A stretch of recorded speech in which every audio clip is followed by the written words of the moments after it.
Laing 120 na sab ka mga trabahante sa MEPS ang na-retrench human mipatuman og restructuring o sa wire harness company.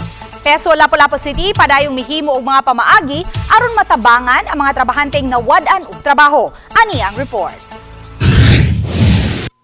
Niadto lang milabayng Lunes, midangup sa buhatan sa Peso Lapu-Lapu, kining moabot sa napo ka mga trabahante sa usa ka wire harness company.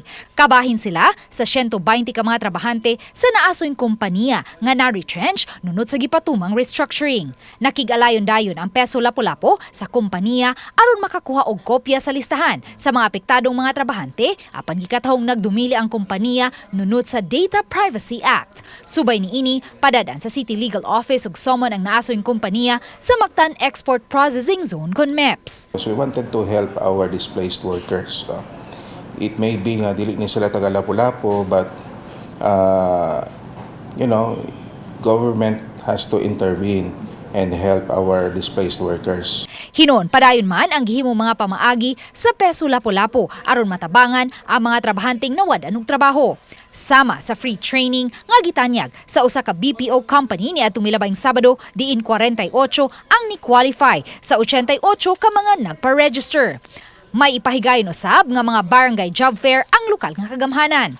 Karong Agosto 4 sa Barangay Maribago, Agosto 18 sa Punta Engaño ug sa Setyembre 7 sa Barangay Agos. Apan giangkon sa Peso Manager nga samtang daghang mga kahigayunan karon sa pagpanarbaho, apan aduna usay nasinating dakong job mismatch. I think there is a much needed na intervention from all over the mga stakeholders na to nga mag-job match yun unta dapat, no, from the academe, no, and to the employers, no, mga trainings, no. So dako gini ang trabahonon sa job mismatch kay a lot of our job seekers, no, kasagaran di gyud mo qualify sa mga qualifications. Uban ni Marlon Malgazo, Luan Merondina, GMA Regional TV Live.